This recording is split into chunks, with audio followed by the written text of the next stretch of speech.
In the second Alice project, we are asked to put 3 objects on the screen and then determine which of the 3 person objects that we created are taller. Which one is the tallest, actually.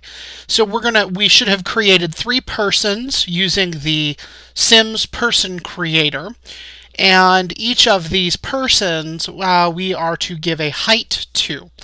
We then include the code to determine, we create variables for each of the 3 girls, one Sue, one Betty, one Kelly, and get each of their heights and store those into variables. In my case, they're doubles or decimal numbers. And what we're doing is we're using a conditional statement complete with what essentially would be a Boolean, a logical, not a Boolean operator, but a logical operator to make sure that we are comparing, comparing Sue's height against both Betty and Kelly to determine if Sue is the tallest of the 3 girls. And then, once we've ruled out Sue being the tallest, if she is not the tallest, then we look to Betty or Kelly to see who is the tallest. And the way that we have the execution set up, whoever is tallest will announce that fact. So if we look at the way this works right now, this is Kelly, or this is Sue, this is Betty, and that's Kelly. And if we run this, we'll see that Sue is the tallest. However, we can change this. If I go into the scene setup and I choose the resize tool, I can change this. And when I make Sue not the shortest, but one of the shortest, Betty becomes the tallest. I'm going to make them all about the same size because one of the things that we were asked to do in the assignment is take this program and take it over into NetBeans. So we could look at, we can better and more easily change the height of each of the girls to test to see then who, make sure that everyone is the tallest. Not only that, this will give us an opportunity to take a look at what a Boolean or a logical operator statement looks like in Java. So I'm going to go ahead and save this project, and I'm going to bring up NetBeans. And I'm going to create a project from an existing Alice project. I'm going to go ahead and find my Alice world, which is indeed buried again.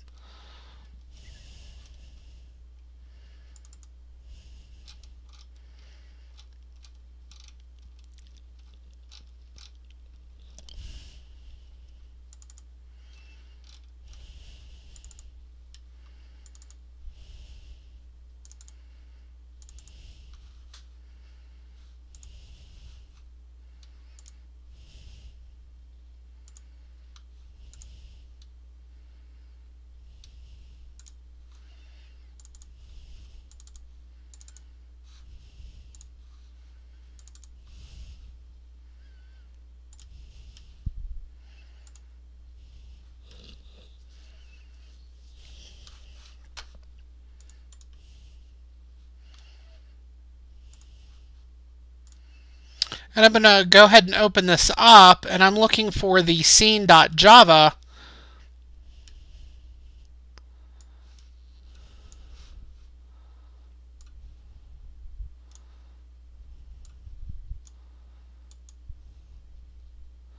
And in the scene.java, we're going to go all the way to the bottom to the my first method. And here you will see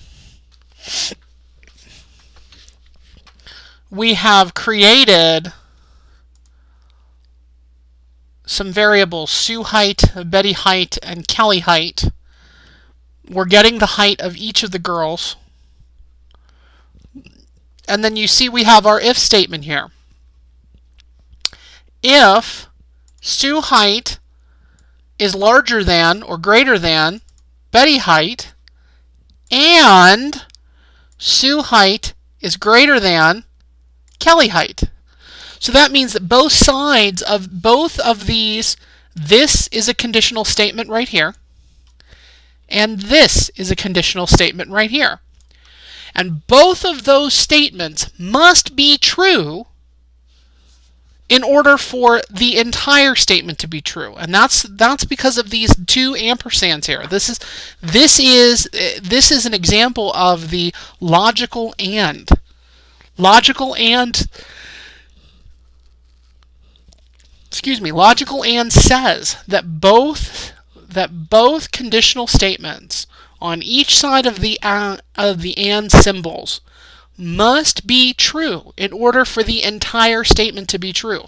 So Sue is only going to say that she is the tallest if the value in Sue height is bigger than Betty height, and the value in Sue height is bigger than Kelly height. Now, to ensure that we are to test this out and make sure that this works, one of the things that we're going to do here is actually force the height of the girls. The assignment only has you testing the height of each girl by making them 2 meters, which should make them bigger than everybody else. What I'm going to do, so I have a little more control, is I'm going to set the height of everybody. So I'm going to call Sue dot set height, which is a function. Set height requires a value. I'm going to give it 2. That stands for 2 meters. And then I'm going to set both Betty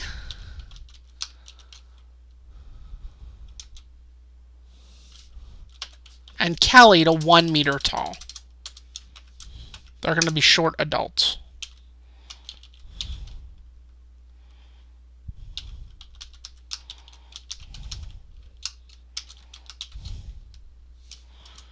And what this is going to allow me to do is ensure who is the tallest by controlling what everybody's height is.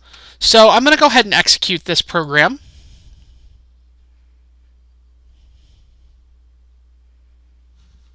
Move our little window down here. And this time Sue says I am tallest, and you can see that Sue is bigger than everybody else. Now we're going to adjust this, and we're going to make Sue 1 meter tall. We're going to make Betty 2 meters tall. And we're going to leave Kelly as 1 meter tall. Now remember, Betty is my middle one. Betty says I'm tallest. And you can see Sue and Kelly over here. Let's change this around again. Let's make Betty 1 and Kelly 2 meters.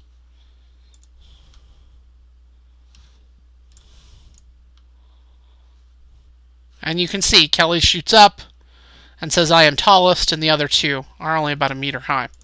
Now, what is happening here that makes this decision?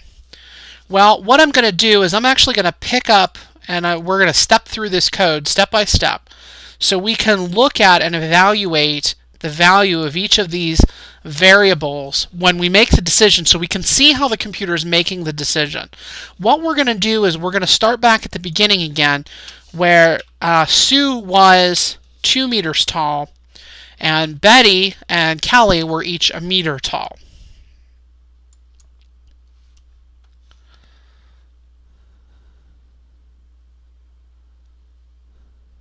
And let me pull this into viewing range here for you.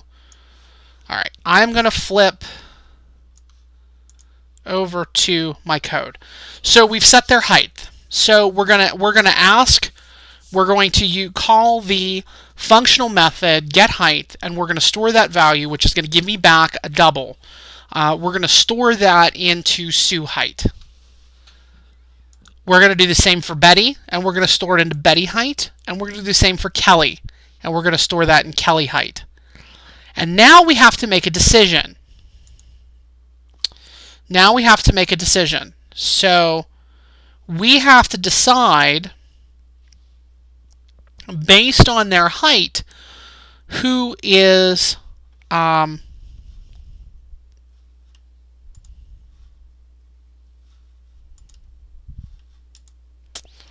you know what? I'm going to stop this for a second because I want to make a change here. Notice these capital D doubles. We can change all of those to lowercase d doubles. And Java will have a better time with it, and it'll look a little better for us. So give me 1 second here. Let me get this started. Let me get this going again.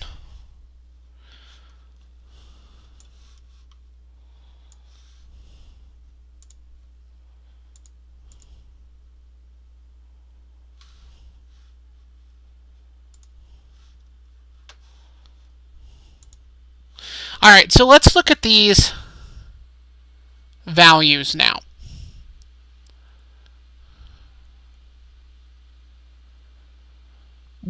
They're not quite exactly what we said, but that's okay. Because when you set the height, it moves in proportion, so things are going to be a little bit not exactly what we want, but close enough. So if we look at the variable Betty height, and we look at its value, essentially it's 1 meter tall. And if we look at Kelly height, Kelly is 0.9. And if we look at Sue height, Sue is 1.9. So we have to ask the question, is 1.9 bigger than 1? And the answer is yes. So this statement is true. And then we look at this and say, is 1.9 bigger than 0.9? And again, the answer is yes. So this statement is true. So both sides of this are true. So what happens is we come in here and we execute excuse me, sorry about that.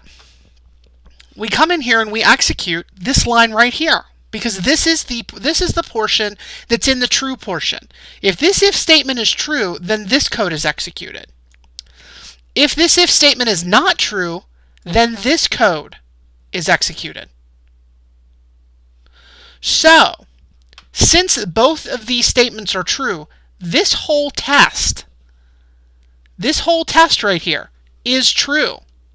Since that whole test is true, we're going to execute the code that falls in the true section.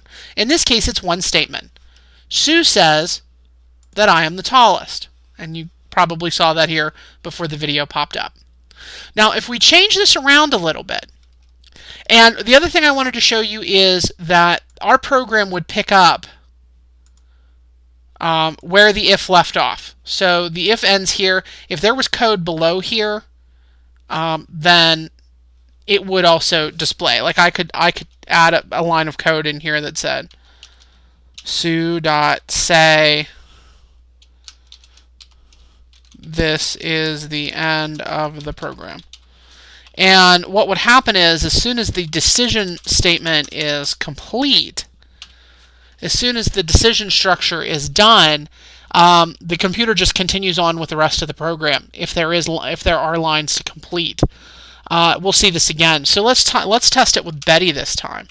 Let's change Sue to 1. Let's do Betty at 2 and Kelly at 1.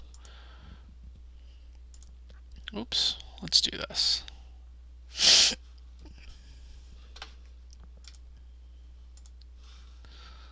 Let's stop that. Let's start over again. Let me pull the window down here a little bit closer to where we are. All right. So we're going to get their heights again. We're going to get Sue's height, which is 0.9. We're going to get Betty's height, which is 2. And we're going to get Kelly's height, which is also 0.9. And we're going to ask the question, is 0.9 greater than 2? And that's going to be false. 2 is the larger number. Is 0.9 greater than 0.9? And the answer is false. It's the same. We didn't ask if it was equal to. We asked if it was bigger. We also didn't ask if it was bigger than or equal to. We just asked if it was bigger. And Sue is not bigger than Kelly or Betty. So we're just going to skip on down here. And we're going to ask the question, is Betty, whose height is 2, bigger than Kelly's, whose height is 0.9? And that statement is true. We have an additional if here. This looks more like what we were looking at earlier today in our examples. This is true. So we're going to have Betty say that she is taller. And you can see that here. What you saw at the very end was Sue said that this was the end of the program. So what happened was we finished out our decision structure, and we picked right back up where the program continued. Now let's do this one more time. Let's change Betty back to 1, and let's make Kelly the tallest of the 3 girls. I'm going to stop this and run it again. And I'm going to bring this down here. It's just as soon as this pops up, get a better view. All right. And as we go in here again, we're getting the heights of each girl. So Sue is 0.9, Betty is 1, and Kelly is now 1.9.